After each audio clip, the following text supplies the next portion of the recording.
قرآن حکیم،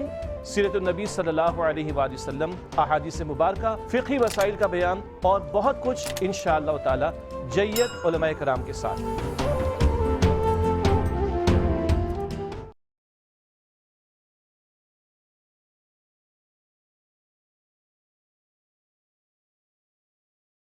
نحمدہ ونصلی علی رسولہ الکریم، اما بعد، بسم اللہ الرحمن الرحیم، اللہم صلی علی محمد وعلی آل محمد وبارک وسلم۔ رب اشرح لی صدری ویسر لی امری واحلل عقدۃ من لسانی یفقہوا قولی واجعل لی وزیرا من اہلی، آمین یا رب العالمین۔ ناظرین کرام، السلام علیکم ورحمۃ اللہ وبرکاتہ۔ خصوصی پروگرام دورہ ترجمہ قرآن، سورۃ النور کا کر رہے مطالعہ، اور آیت نمبر 35 میں بہت ہی اہم ایک پیرابل تمثیل آئی نور ایمان کے تعلق سے، اور پھر ایمان والوں کی صفات کا ہم نے مطالعہ کیا۔ اب ایک اور تمثیل آ رہی ہے، آیت نمبر 39 سورہ نور مطالعہ شروع کر رہے ہیں۔ اعوذ باللہ من الشیطان الرجیم، بسم اللہ الرحمن الرحیم۔ والذین کفروا اعمالهم کسراب بقیعۃ یحسبہ الظمآن ماء، اور جن لوگوں نے کفر کیا ان کے اعمال سراب کی طرح ہیں، چٹیل میدان میں پیاسا شخص اسے پانی گمان کرتا ہے، حتی اذا جاءہ لم یجدہ شیئا، یہاں تک کہ جب وہ آتا ہے اس کے پاس تو کچھ بھی نہیں پاتا اسے، ووجد اللہ عندہ فوفاہ حسابا، اور وہ پاتا ہے اللہ سبحانہ وتعالیٰ کو اور اللہ تعالیٰ اس کا حساب چکا دیتا ہے، واللہ سریع الحساب، اور اللہ جلد حساب لینے والا ہے۔ یہ دوسری تمثیل اس مقام پر آئی ہے۔ ایسے لوگ جو جھوٹ موٹ کی نیکی کرتے مگر ایمان نہیں ہوتا، یہ دکھاوے کی نیکی کرتے، فرمایا کیا ہے؟ دور دراز کا علاقہ صحرا، اور دور سے آدمی کو لگتا ہے کہ یہ لہریں جو ہے پانی کی، قریب آتے تو پانی نہیں ہوتا، کچھ اور ہی ہوتا ہے، یہ سراب و دھوکہ ہوتا ہے۔ ایک بندہ ایمان کے بغیر خیر کا کوئی کام کر رہا ہے، بظاہر خیر کا کام، یہ دکھاوے کے لیے کر رہا ہے، لگ تو رہے کہ کچھ ہے مگر جب اللہ کے ہاں جب پہنچے گا تو کچھ ہاتھ پلے نہیں پڑے گا۔ یہ تمثیل ہے ایمان کے بغیر یا دکھاوے کا عمل کرنے والوں کے لیے۔ اگلی آیت کریمہ میں ایک اور تمثیل ہے، وہاں اندھیرے اندھیرے، نہ جھوٹ موٹ کی نیکی، ایمان تو دور کی بات، نور ایمان بھی نہیں اور نور عمل بھی نہیں، جھوٹ موٹ کی نیکی بھی نہیں، اس کی ایک اور گہری تمثیل کا بیان فرمایا، او کظلمات فی بحر اللجی یغشاہ موج، یا ان کے اعمال ایسے جیسے گہرے سمندر میں اندھیرے ہوں جنہیں ڈھانپ لیتی ہے موج، من فوقہ موج، اس کے اوپر دوسری موج، من فوقہ سحاب، اس کے اوپر بادل، ظلمات بعضها فوق بعض، اندھیرے ہیں ایک پر دوسرے، اذا اخرج یدہ لم یکد یراہا، جب وہ اپنا ہاتھ نکالے تو توقع نہیں کہ اسے دیکھ سکے، مراد ہاتھ کو ہاتھ سجھائی نہیں دیتا۔ گہرے سمندر میں یہ کیفیت ہوتی ہے کہ اندھیرے ہی اندھیرے ہوا کرتے ہیں۔ ضمناً ایک بات ہے، ایک بہت بڑا مشہور فرینچ کیپٹن تھا، اس نے یہ آیت نبی صلی اللہ علیہ وسلم کے اس کلام کی پہنچی، اللہ تعالیٰ کے کلام کی، اس سے پوچھا تمہارے پیغمبر نے کبھی سمندروں کا سفر کیا؟ کہا کبھی نہیں کیا، اور حضور نے نہیں کیا، بالفعل نہیں کیا صلی اللہ علیہ وسلم۔ تو اس نے کہا کہ یہ کوئی وہ شخص کہہ ہی نہیں سکتا کہ جس نے سمندروں کا سفر نہ کیا ہو اور وہ ایمان لایا، کیوں؟ اس کو معلوم تو اس نے سفر کیے کہ گہرے سمندر کے اندر ہاتھ کو ہاتھ سجائی نہ دے، یہ کیفیت وہاں پر ہوا کرتی ہے۔ یہ بھی ہمارے تفاسیر میں اس واقعے کو کوٹ کیا گیا۔ آگے فرمایا، وَمَن لَّمْ يَجْعَلِ اللَّهُ لَهُ نُورًا فَمَا لَهُ مِن نُور، اور جس کے لیے اللہ تعالیٰ نور نہ بنائے اس کے لیے کوئی نور نہیں ہے۔ یہ تو ہوا اندھیروں پر اندھیروں کا معاملہ، نہ ایمان ہے نہ جھوٹ موٹ کی نیکی۔ اللہ سے دعا کریں اللہ ہمیں سچا نور عطا فرمائے، نور ایمان بھی اور نور عمل بھی عطا فرمائے۔ بہت مشہور ایک دعا سے حوالہ دوں گا، فجر کی 2 سنتیں گھر پر ادا کر کے حضور علیہ السلام نماز فجر کے ادا کرنے کے لیے مسجد تشریف لے جاتے تو دعائیں فرماتے۔ مسنون دعاؤں کی کتاب میں آپ کو دعا ملے گی، اللہم اجعل فی قلبی نورا وفی سمعی نورا وفی بصری نورا، بہت طویل دعا ہے۔ اے اللہ میرے دل میں نور پیدا فرما دے، میرے کانوں میں نور پیدا فرما دے، میری آنکھوں میں نور پیدا فرما دے، میرے گوشت میں نور پیدا فرما دے، میری کھال میں نور پیدا فرما دے، میرے سامنے نور، میرے پیچھے نور، میرے دائیں نور، میرے بائیں نور، میرے اوپر نور، میرے نیچے نور، اے اللہ مجھے نور بنا دے۔ سبحان اللہ، اللہ کے رسول کی بڑی پیاری دعائیں ہیں، اور ہمیں بھی سیکھ کر اپنے معمولات میں فجر کی 2 سنتیں حضور گھر پہ ادا کر کے مسجد آتے ہوئے ان دعاؤں کا اہتمام فرماتے۔ مسنون دعاؤں کی کتاب میں ان دعا آپ کو نور کے حصول کے لیے ملے گی انشاءاللہ۔ اب اللہ تعالیٰ کی نعمتوں کا تذکرہ ہے۔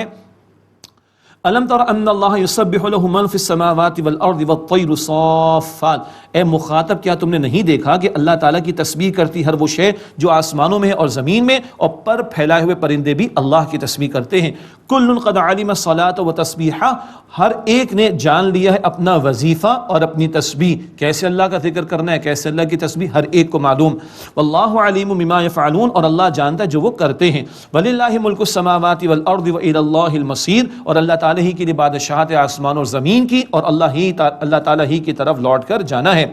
الم تر ان اللہ یزجی سحابا ثم یؤلف بینہ ثم یجعلہ رکاما، کیا اے مخاطب تم نے نہیں دیکھا کہ اللہ بادلوں کو چلاتا ہے پھر انہیں آپس میں ملاتا ہے پھر وہ اللہ انہیں تہ بتہ کر دیتا ہے فَتَرَى الْوَدْقَ يَخْرُجُ مِنْ خِلَالِهِ پھر تم دیکھتے ہو کہ ان کے درمیان سے بارش برستی ہے وَيُنَزِّلُ مِنَ السَّمَاءِ مِنْ جِبَالٍ فِيهَا مِنْ بَرَدٍ اور وہ آسمانوں میں جو اولوں کے پہاڑ ہیں بہت طویل ان میں سے اللہ نازل کرتا ہے اتارتا ہے اولے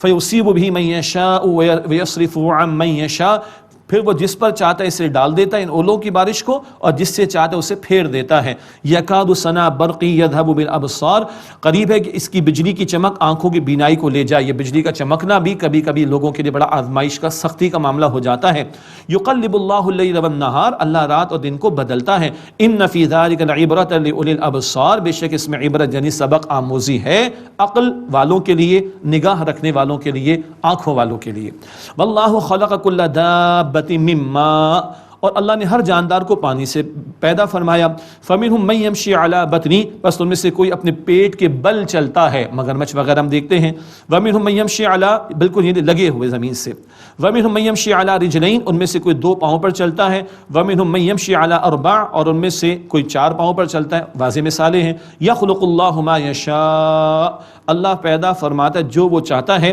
زائد ٹانگوں والے جانوروں کو بھی پیدا کرنے پر اللہ قادر ان اللہ علی کل شیء قدیر بے شک اللہ ہر شے پر قدرت رکھنے والا ہے لقد انزلنا آیات مبینات یقینا ہم نے واضح آیات نازل فرمائی واللہ یہدی من یشاء الی صراط مستقیم اور اللہ تعالیٰ جسے چاہتا ہے سیدھے راستے کی طرف ہدایت عطا فرماتا ہے اللہ ہم سب کو صراط مستقیم پر مزید استقامت نصیب فرمائے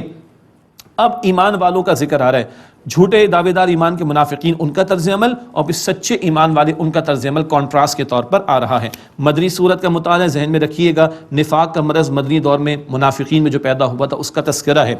وَيَقُولُونَ آمَنَّا بِاللَّهِ وَبِالرَّسُولِ اور وہ کہتے ہیں کہ ہم اللہ اور رسول پر ایمان لائے وَأَطَعْنَا اور ہم نے حکم مانا ثُمَّ يَتَوَلَّى فَرِيقٌ مِّنْهُم مِّن بَعْدِ ذَلِكَ پھر اس کے بعد ان میں سے ایک فریق پھر گیا وَمَا أُولَٰئِكَ بِالْمُؤْمِنِينَ اور وہ ایمان والے نہیں دعویٰ ہے اللہ اور رسول کو ماننے کا عمل نہیں تو یہ ایمان کا دعویٰ اللہ فرمانے کے ایمان والے نہیں سچا ایمان ان میں نہیں جھوٹے دعوے دار ہیں وَإِذَا دُعُوا إِلَى اللَّهِ وَرَسُولِهِ لِيَحْكُمَ بَيْنَهُمْ إِذَا فَرِيقٌ مِّنْهُمْ مُعْرِضُونَ اور جب وہ اللہ اور اس کے رسول علیہ السلام کی طرف بلائے جاتے ہیں تاکہ ان کے درمیان فیصلہ کر دیں تو اچانک ان میں سے ایک فریق منہ پھیر لیتا ہے پیغمبر کا حکم انہیں پسند نہیں معاذ اللہ پیغمبر کا فیصلہ پسند نہیں جیسے کہ سورہ نساء میں ایک منافق کا ذکر آیا تھا وَإِن يَكُن لَهُمُ الْحَقُّ يَأْتُوا إِلَيْهِ مُذْعِنِينَ اور اگر ان کے لیے حق پہنچنے کا معاملہ ہو تو وہ ایسے فیصلے کی طرف گردن جھکائے خوشی سے چلے آتے ہیں مزے کا معاملہ آسان معاملہ پسند ہے مطلب کا معاملہ پسند ہے لیکن اطاعت سے فرار ہے افی قلوب مرض ام ارتابوا ام یخافون ان یحیف اللہ علیہم ورسولہ کیا ان کے دلوں میں کوئی مرض ہے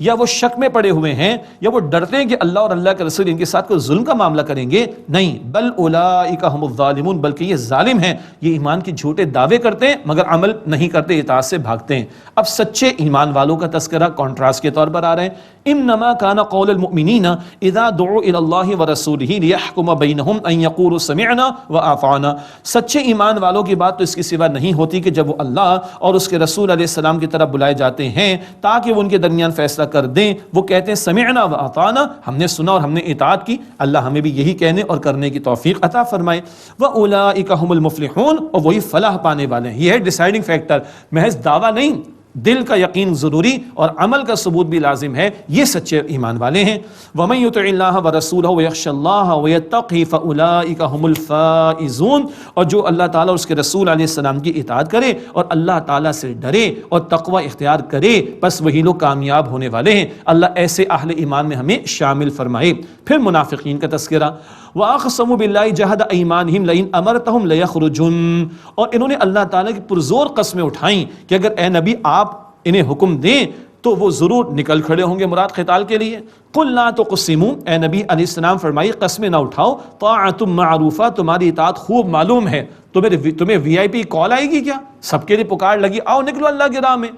قسم مت اٹھاؤ تمہاری اطاعت خوب معلوم ہے ان اللہ خبیر بما تعملون بے شک اللہ تعالیٰ خوب واقف ہے اس سے اے لوگو جو تم عمل کرتے ہو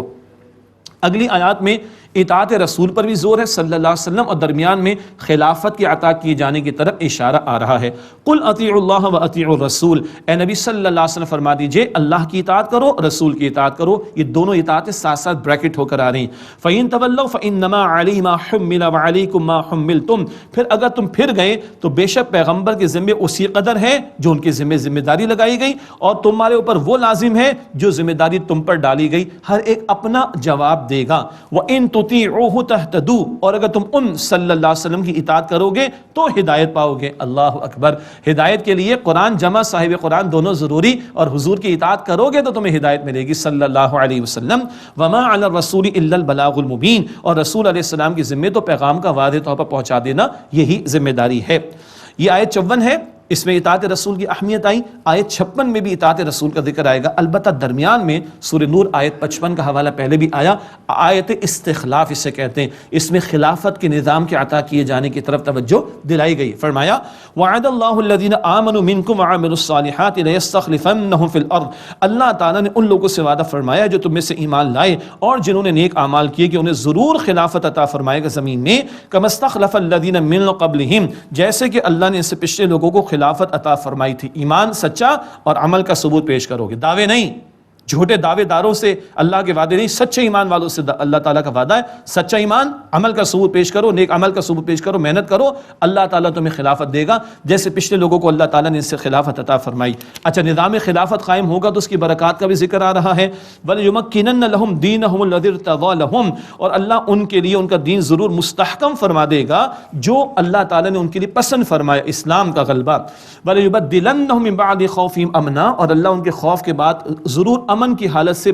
اور اللہ تعالیٰ ان کے لیے خوف کے بعد ضرور امن بدل دے گا، خوف ہٹا کر امن کی کیفیت عطا فرما دے گا۔ پھر کرنے کا کام کیا ہوگا؟ یعبدوننی لا یشرکون بی شیئا، وہ میری عبادت کریں گے اور میرے ساتھ کسی کو شریک نہیں کریں گے۔ خلافت کا نظام قائم ہوگا تو اللہ کی حاکمیت قائم ہوگی، پھر انسانوں کا قانون نہیں چلے گا، اللہ کا قانون چلے گا، اور انسانوں کا قانون اگر چل رہا ہے اور انسانوں کا حکم مانا جا رہا ہے اللہ کے حکم کے مقابلے میں، یہ تو شرک طرز عمل ہے۔ وَمَنْ كَفَرَ بَعْدَ ذَلِكَ فَأُولَٰئِكَ هُمُ الْفَاسِقُونَ، اور جو لوگ اس کے بعد ناشکری کریں گے بس وہی لوگ نافرمان ہیں۔ یہ ہے جو اللہ تعالیٰ خلافت کا وعدہ عطا فرما رہا ہے، اور آج بھی اللہ کا یہ وعدہ ہے۔ ہاں آج ذرا مسلمان مغلوبیت کے دور میں ہیں، ابھی رات کافی تاریک محسوس ہوتی ہے، لیکن یاد رکھیے گا شدید تاریکی کے بعد ہی صبح کی روشنی نمودار ہوتی ہے۔ یہ وعدہ آج بھی اللہ کا ہے، اور خلافت کیا ہے؟ اللہ کی نمائندگی کرنا۔ محمد مصطفیٰ علیہ السلام کی ختم نبوت کے بعد اب خلافت کی ذمہ داری امت کے کاندھوں پر اجتماعی طور پر ہے۔ پہلے نبی آدم علیہ السلام وہ خلیفہ تھے نا، پہلے انبیاء خلیفہ تھے اللہ کی نمائندگی کرنے والے، اب ختم نبوت کے بعد امت نے خلافت کے نظام کو قائم کرنے کی جد و جہد کرنی ہے، خود اللہ کی بندگی کرنا، بندگی کی دعوت دینا اور بندگی والے نظام کو قائم کرنے کی جد و جہد کرنا، اس مقصد کے لیے اس امت کو کھڑا کیا گیا۔ اللہ کے نبی علیہ السلام نے بشارتیں دی ہیں، مثلاً صحیح مسلم شریف میں اللہ کے نبی علیہ السلام کی حدیث ہے، آپ نے فرمایا میرے رب نے ساری زمین مجھے لپیٹ کر دکھائی، ساری زمین، میں نے اس کے مشرق دیکھے، اس کے مغرب دیکھے، اور آپ نے فرمایا میری امت کا اقتدار وہاں تک جائے گا جہاں تک پوری زمین مجھے لپیٹ کر دکھائی گئی۔ یہ بات ابھی ہونی باقی ہے، وقت فرصت ہے، کہاں کام ابھی باقی ہے، نور توحید کا اتمام ابھی باقی ہے۔ اللہ کے نبی علیہ السلام نے اور ارشادات میں بھی اس کی وضاحت فرمائی، البتہ شرط کیا ہے؟ ایمان والے اپنے ایمان کے دعوے میں سچے تو ثابت ہوں، فضائے بدر پیدا کر فرشتے تیری نصرت کو اتر سکتے ہیں گردوں سے قطار اندر قطار اب بھی۔ اس دین حق کے غلبے کی جد و جہد یہ حضور کا مشن تھا، ہم نے پڑھا صلی اللہ علیہ وسلم سورہ توبہ کی آیت نمبر 33 میں، آج یہ ذمہ داری ہمارے کاندھوں پر ہے۔ ہم پڑھیں گے سورہ شورا کی آیت نمبر 13 میں، اقیم الدین ولا تتفرقوا فی، دین کو قائم کرنے کی جد و جہد کرو اور اس بارے میں کسی تفرقے میں مبتلا نہ ہو جاؤ۔ اللہ تعالی ہمیں اس کی توفیق عطا فرمائے کہ اس کام میں ہمارا تن من دھن لگے، اللہ ہم سب کو قبول فرمائے۔ اگلی آیت میں پھر اطاعت رسول کا ذکر صلی اللہ علیہ وسلم، وَأَقِيمُوا الصَّلَاةَ وَآتُوا الزَّكَاةَ وَأَطِيعُوا الرَّسُولَ لَعَلَّكُمْ تُرْحَمُونَ، اور تم نماز قائم کرو اور زکوٰۃ ادا کرو اور رسول علیہ السلام کی اطاعت کرو تاکہ تم پر رحم کیا جائے۔ یہاں رسول کی اطاعت کا پھر ذکر آ گیا، آیت نمبر 54 میں بھی تھا، 56 میں بھی تھا، درمیان میں نظام خلافت۔ تو رسول کی اطاعت کرتے ہوئے نماز، زکوٰۃ، روزہ، حج کا بھی اہتمام کرنا ہے، جو تعلیمات حضور نے عطا فرمائی صلی اللہ علیہ وسلم۔ رسول کی اطاعت کرتے ہوئے معاملات زندگی میں حلال حرام کی بھی تمیز کرنی، اللہ کے رسول نے فرما دیا صلی اللہ علیہ وسلم۔ رسول نے نظام خلافت قائم کیا تھا، اس کے لیے بدر بھی سجا، احد بھی سجا، احزاب بھی سجا، فتح مکہ کا موقع بھی آیا۔ اب اللہ کے رسول علیہ السلام کی اطاعت کا تقاضا کہ نظام خلافت کو قائم کیا جائے۔ کیوں؟ اللہ کے رسول نے فیصلے بھی فرمایا اللہ کی شریعت کے مطابق، اس شریعت کے نفاذ کے لیے نظام خلافت کا ہونا ضروری ہے۔ تو اطاعت رسول کا یہ بھی تقاضا کہ امتی نظام خلافت کے قائم کرنے کی جد و جہد میں اپنا تن من دھن لگائیں۔ اللہ مجھے اور آپ کو ہم سب کو اس کے لیے قبول فرمائے۔ ارشاد ہوا وَأَطِيعُوا الرَّسُولَ لَعَلَّكُمْ تُرْحَمُونَ، اور رسول علیہ السلام کی اطاعت کرو تاکہ تم پر رحم کیا جائے۔ لَا تَحْسَبَنَّ الَّذِينَ كَفَرُوا مُعْجِزِينَ فِي الْأَرْضِ، ہرگز اے مخاطب گمان نہ کرنا کہ کافر زمین میں عاجز کر دینے والے ہیں۔ وَمَأْوَاهُمُ النَّارُ، اور ان کا ٹھکانہ آگ ہے۔ وَلَبِئْسَ الْمَصِيرُ، اور وہ بہت برا ٹھکانہ ہے لوٹنے کے اعتبار سے۔ اللہ تعالی ہم سب کو جہنم کے عذاب سے محفوظ رکھے۔ اگلی آیات میں پھر کچھ پردے کے حوالے سے گھروں میں آنے جانے کے اعتبار سے رہنمائی آ رہی ہے۔ کہاں قرآن پورے عالم کی بات کرتا ہے، پوری کائنات کی بات کرتا ہے، زمین و آسمان کی بات کرتا ہے، قرآن نظام خلافت کی بات کرتا ہے، اقامت دین کی بات کرتا ہے، اور قرآن گھر کی بات بھی کرتا ہے۔ آل انکلوسیو پیکیج ہے زندگی کی تمام گوشوں کے لیے جو قرآن کریم احادیث مبارکہ میں ہمارے سامنے آتا ہے۔ ارشاد ہوا یا ایھا الذین آمنوا لیستأذنکم الذین ملکت ایمانکم والذین لم یبلغوا الحلم منکم ثلاث مرات، اے ایمان والو چاہیے کہ تمہارے غلام تمہارے پاس آنے کی تم سے اجازت لیں، اور وہ جو بچے ابھی تم میں سے حد شعور کو نہیں پہنچے 3 اوقات میں۔ کون سے 3 اوقات؟ پرائیویسی والے، من قبل صلاۃ الفجر وحین تضعون ثیابکم من الظہیرۃ ومن بعد صلاۃ العشاء۔ 3 اوقات یعنی نماز فجر سے پہلے، اور جو تم اپنے کپڑے اتارے رکھتے ہو دوپہر کو ریلیکس موڈ، اور یعنی قیلولے کا ٹائم، اور نماز عشاء کے بعد۔ ثلاث عورات لکم، یہ تمہارے 3 پردے کے اوقات ہیں، یہ پرائیویسی کے اوقات، آرام کے بھی اور زوجین کے تعلق کے امکانات بھی ان مواقع پر عام طور پر ہوا کرتے ہیں۔ ان پرائیویسی کے اوقات میں غلام تو آتے جاتے تھے گھر میں، بچے آتے جاتے تھے، چاہے باہر کے بچے کیوں نہ ہوں۔ ان 3 اوقات میں تو ان کو اجازت لینی چاہیے۔ یہ پرائیویسی کے اوقات بیان کیے جا رہے ہیں۔ بہت اہم نقطہ کیا ہے؟ لباس کا اہتمام کا معاملہ ہونا چاہیے، حیا کی حفاظت کا معاملہ ہونا چاہیے۔ لیس علیکم ولا علیہم جناح بعدہن، نہیں تم پر نہ ان پر ان کے علاوہ کوئی گناہ کی بات۔ طوافون علیکم بعضکم علی بعض، تم میں سے بعض کے پاس پھرا کرتے ہیں، آتے جاتے رہتے ہیں، ہر وقت نہیں، ان اوقات میں پابندی۔ کذالک یبین اللہ لکم الآیات، اسی طرح اللہ تعالیٰ تمہارے لیے احکام کو واضح فرماتا ہے۔ واللہ علیم حکیم، اور اللہ خوب علم رکھنے والا، حکمت والا ہے۔ وَإِذَا بَلَغَ الْأَطْفَالُ مِنْكُمُ الْحُلُمَ فَلْيَسْتَأْذِنُوا كَمَا اسْتَأْذَنَ الَّذِينَ مِنْ قَبْلِهِمْ، اور جب تم میں سے لڑکے پہنچ جائیں حد شعور کو، پس چاہیے کہ وہ اجازت لیں جیسے ان سے پہلے اجازت لیتے تھے۔ اب بچے بڑے ہو گئے، اب وہ گڈو بھی تھا، پپو بھی تھا، چھوٹو بھی تھا، اب وہ ہو گیا بڑا، اب وہ گڈو پپو نہیں رہا، ٹھیک ہے، اب وہ بڑا ہو گیا، تو اگر نامحرم والے معاملات ہیں تو پھر گھروں کے اندر آمد جامد، اجازت کے معاملات، یہ ساری چیزوں کا اہتمام کرنا پڑے گا۔ کذالک یبین اللہ لکم آیاتہ، اسی طرح اللہ تعالیٰ واضح فرماتا ہے تمہارے لیے اپنے احکام۔ واللہ علیم حکیم، اور اللہ خوب علم رکھنے والا، حکمت والا ہے۔ والقواعد من النساء اللاتی لا یرجون نکاحا، اور جو خانہ نشیں بوڑھی عورتیں نکاح کی آرزو نہیں رکھتی، فلیس علیہن جناح ان یضعن ثیابہن غیر متبرجات بزینہ، تو ان پر کوئی حرج نہیں کہ وہ اپنے پردے کے زائد کپڑے اتار رکھیں، بشرطے کہ زینت کا اظہار نہ کرنے والیاں ہوں۔ بوڑھی ہو گئیں خواتین، نکاح کی کوئی تمنا، کوئی آرزو بھی نہیں، کوئی فتنے کا معاملہ بھی نہیں ہے، تو وہ جو گھر کے باہر کا معاملہ ہے، الاحزاب آیت نمبر 59، بڑی چادر، بڑا اہتمام، وہ اگر نہ کرے تو ٹھیک ہے، عام روٹین کا لباس، کوئی چادر وغیرہ لے لیں، کفایت کرے گا۔ کون سی بوڑھی عورتیں؟ نکاح کی کوئی آرزو کا معاملہ نہیں ہے، البتہ زینت کا اظہار نہ کریں۔ بہرحال بعض بوڑھیوں کو بڑا شوق ہوا کرتا ہے نمایاں ہونے کا، پھر یہ گنجائش ان کے لیے نہیں ہے، لیکن ان بوڑھیوں کو جن کو رعایت بھی فرمایا جا رہا ہے، وَإِن يَسْتَعْفِفْنَ خَيْرٌ لَهُنَّ، اور اگر یہ بھی بچتی رہیں تو یہ ان کے لیے بہتر ہے۔ اللہ اکبر، ہم نے ایسی بوڑھی عورتوں کو بھی دیکھا جو 70-80 برس کی بھی ہیں، بھرپور پردہ، اور افسوس یہ ہوتا ہے کہ بڑھاپے میں نانی اور دادی ہے، لیکن پوتیاں اور نواسیاں بالکل دوسرے ڈگر کے اوپر ہیں، استغفر اللہ۔ یہ بھی بچتی رہیں تو بہت بہتر، ان کے لیے بہتر ہے۔ واللہ سمیع علیم، اور اللہ خوب سننے والا، علم رکھنے والا ہے۔ اگلی آیات میں بڑا قیمتی رہنمائی کا سامان، کچھ پس منظر بھی ہے۔ بعض معذورین کے ساتھ صحابہ کھانے پینے میں احتیاط کرتے کہ شاید ہم جلدی اٹھ جائیں گے، ان کو پریشانی ہوگی۔ اسی طرح کچھ لوگ قتال کے میدان میں جاتے تو اپنے گھروں کو کچھ معذورین جن کا نکلنا ضروری نہ ہوتا ان کے حوالے کر جاتے، وہ کھانے پینے میں احتیاط کرتے۔ ایسے کچھ واقعات کے تناظر میں اگلی ہدایت، مگر اگلی آیت میں آپ نوٹ کیجئے گا، ابھی آ رہا ہے اس بیان، 11 قسم کے گھروں کا ذکر آئے گا۔ معاشرت سکھائی جا رہی ہے، جہاں جن معاشروں میں نکاح نہیں، وہاں تو پتہ نہیں انٹی کسے کہتے ہیں، وہ انٹی کسی کو کہتے ہوں گے، مگر پھپھی کیا ہوتی ہے، خالہ کیا ہوتی ہے، کچھ نہیں پتا بیچاروں کو۔ لیکن جہاں معاشرت معاشروں میں نکاح موجود ہے، نکاح کا بندھن موجود ہے، تو 11 قسم کے گھروں کا ذکر ابھی آ رہا ہے تھوڑی دیر میں انشاءاللہ۔ فرمایا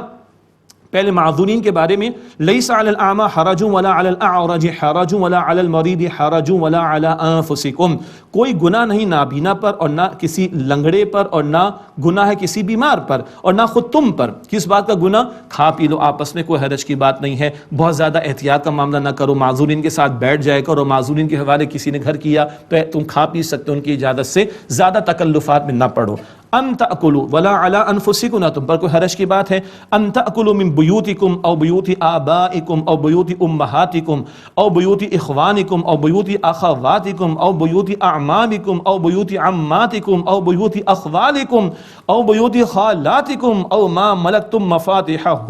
او صدیقکم۔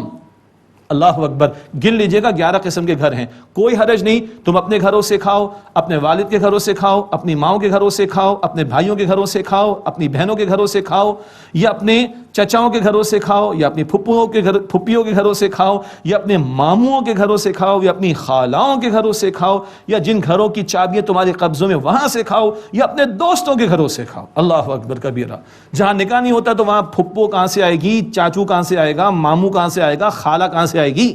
بہن بھائی کہاں سے آئیں گے؟ تو قرآن تو کہتے ہیں نکاح کرو، قرآن کہتے ہیں گھر بساؤ، قرآن کہتے ہیں فیملی ٹرمز کو اچھا رکھو، قرآن کہتے ہیں حسن معاشرہ کا اہتمام کرو۔ آج وہ معاشرے جہاں نکاح نہیں ہوتا بیچارے تڑپ رہے ہیں، کوئی کتوں کے ساتھ کھیل لیتا ہے، بیچارے کے پاس پوتا نہیں ہے، اللہ اکبر، بیٹا نہیں، انا للہ و انا الیہ راجعون۔ بڑی حکمت ہے اس کے اندر، خدا کی قسم تنہائی میں غور کیجیے گا۔ لیس علیکم جناح ان تاکلوا جمیعا او اشتاتا، تم پر کوئی حرج کی بات نہیں کہ تم اکٹھے مل کر کھاؤ یا جدا جدا، مراد ہے کہ ساتھ بیٹھ کر کھانے میں زیادہ تکلفات نہیں کہ یہ بیچارہ کھانے سے محروم رہ جائے گا، تم تھوڑا سا وقت دے دینا اس کو، اور کبھی اجتماعی طور پر کھاؤ ٹھیک ہے، اکیلے کھانا پڑ جائے کوئی حرج کی بات نہیں، لیکن جب اجتماعی طور پر کھائیں گے تو محرم نامحرم کے پردے کے احکامات تو رہیں گے، مرد الگ کھا لے عورت الگ کھا لے، پیٹ دونوں کا بھر جائے گا انشاءاللہ، ٹھیک ہے جی، پیٹ دونوں کا بھرے گا انشاءاللہ تعالی، بس عقل مندوں کے لیے اشارہ کافی ہے۔ فَإِذَا دَخَلْتُمْ بُيُوتًا فَسَلِّمُوا عَلَىٰ أَنفُسِكُمْ تَحِيَّةً مِّنْ عِندِ اللَّهِ مُبَارَكَةً طَيِّبَةً، پھر جب تم گھروں میں داخل ہو تو اپنے لوگوں کو سلام کرو، یہ دعائے خیر اللہ کے ہاں سے بابرکت پاکیزہ، یہ سلام کرنا اللہ نے سکھایا، اور سلام اللہ تعالیٰ کی طرف سے بڑا بابرکت اور پاکیزہ تحفہ ہے، سلام کو عام کرنا اللہ کے پیغمبر نے تعلیم دی، اللہ ہمیں اس کی توفیق عطا فرمائے، گھر میں بھی آئیں گھر والوں کو بھی سلام کریں۔ کذالک یبین اللہ لکم الآیات لعلکم تعقلون، اسی طرح اللہ تعالیٰ تمہارے لیے احکام کو واضح فرماتے ہیں تاکہ تم سمجھو۔ انما المؤمنون الذین آمنوا باللہ ورسولہ واذا كانوا معه علی امر جامع، بے شک ایمان والے تو وہ ہیں جنہوں نے اللہ تعالیٰ اور اس کے رسول علیہ السلام پر وہ ایمان لائے، اور جب وہ کسی اجتماعی کام میں شرکت کے لیے رسول علیہ السلام کے پاس جمع ہوتے ہیں، لم يذهبوا حتى يستأذنوا، تو جب تک وہ ان صلی اللہ علیہ وسلم سے اجازت نہ لے لیں چلے نہیں جاتے، ڈسپلن ہے، پیغمبر موجود ہیں، وہ رسول بھی ہیں، امیر بھی ہیں، امیر کی اجازت کے بغیر نہیں جاتے۔ ان الذين يستأذنونك اولئك الذين يؤمنون بالله ورسوله، بے شک جو لوگ آپ سے اجازت مانگتے یہی وہ لوگ ہیں جو اللہ تعالیٰ اور اس کے رسول علیہ السلام پر ایمان رکھتے ہیں۔ بس ایک نقطہ نوٹ کر لیجئے گا، غزوہ تبوک نفیر عام تھا، ہر ایک کا نکلنا لازم، تو سورہ توبہ آیت 45 میں کہا ایمان والے اجازت نہیں مانگتے، سورہ توبہ آیت 45، غزوہ تبوک نفیر عام، وہ خاص موقع تھا، وہاں تو اجازت کا سوال نہیں تھا۔ عام حالات میں جو اجازت لیتے وہ ایمان والے، اجازت کے بغیر بھاگ جاتے منافقین، ان کا ذکر آگے آئے گا۔ فَإِذَا اسْتَأْذَنُوكَ لِبَعْضِ شَأْنِهِمْ فَأْذَن لِمَنْ شِئْتَ مِنْهُمْ وَاسْتَغْفِرْ لَهُمُ اللَّهُ، پس جب وہ آپ سے اے نبی علیہ السلام اپنے کسی کام کے لیے اجازت مانگے تو آپ اجازت دے دیجئے جس کو ان میں سے آپ چاہیں، اختیار آپ کا ہے، آپ امیر ہیں، رسول ہیں، اختیار آپ کا ہے۔ وَاسْتَغْفِرْ لَهُمُ اللَّهُ، اور ان کے لیے اللہ سے بخشش مانگے، اجازت دے بھی دی، پھر بخشش کیوں؟ بہرحال انفرادی کام کو اجتماعی کام پر ترجیح دیا جانا یہ بھی پسندیدہ بات تو نہیں، آپ استغفار کیجئے۔ اور ہمارے لیے کیا ہے، فلاں ایک آج کا کوئی ذمہ دار ہوگا، امیر ہوگا، فلاں کو اجازت، کوئی دل میں بات نہ آ جائے، جب بندہ دوسرے کو دعا دیتا ہے دل صاف ہو جاتا ہے، یہ ہمارے لیے رہنمائی۔ ان اللہ غفور رحیم، بے شک اللہ بہت بخشنے والا نہایت رحم فرمانے والا ہے۔ لا تجعلوا دعاء الرسول بینکم کا دعاء بعضکم بعضا، لوگوں تم رسول علیہ السلام کے بلانے کو اپنے درمیان ایسا نہ سمجھو جیسے ایک دوسرے کو بلاتے ہو، یہ ایک ترجمہ رکھ رہا ہوں، رسول پکارے صلی اللہ علیہ وسلم تو اللہ اور اللہ کے رسول کی پکار ساری کائنات ایک طرف، پیغمبر کے بلانے کو، پیغمبر کی پکار کو، پیغمبر کی کال کو باقی کسی کے پکارنے پر قیاس نہ کرنا، be serious about the call of prophet Muhammad صلی اللہ علیہ وآلہ وسلم۔ اللہ اکبر۔ قد یعلم اللہ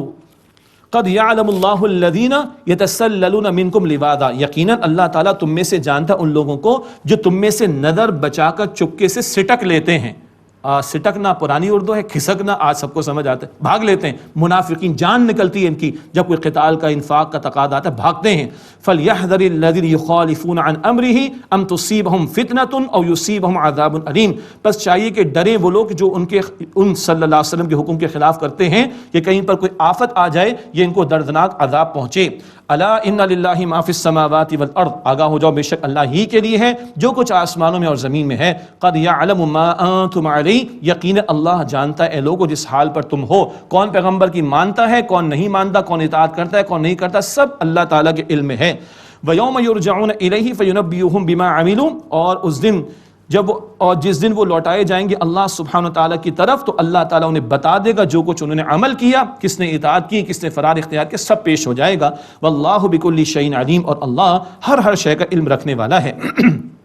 اللہ تعالیٰ ہمیں نبی علیہ السلام کی پکار اور آپ کے تقاضوں پر دل و جان سے عمل کرنے کی توفیق عطا فرمائے، اور اللہ کل کا یقین عطا فرما کر آج اس کی تیاری کی توفیق عطا فرمائے۔ ناظرین کرام، سورہ نور کا مطالعہ مکمل ہوا، اللہ ہم سب کی مغفرت فرمائے، ہمیں جہنم سے آزاد فرمائے، ہمیں جنت الفردوس عطا فرمائے، اور قرآن پاک سے تعلق کی مزید مضبوطی اللہ مجھے اور آپ کو عطا فرمائے۔ اللہ ہم سب کو توفیق عطا فرمائے، آمین یا رب العالمین۔ وآخر دعوانا ان الحمدللہ رب العالمین، والسلام علیکم ورحمۃ اللہ وبرکاتہ۔ دکھایا رسول نے قرآن کے حرف حرف کی تجسیم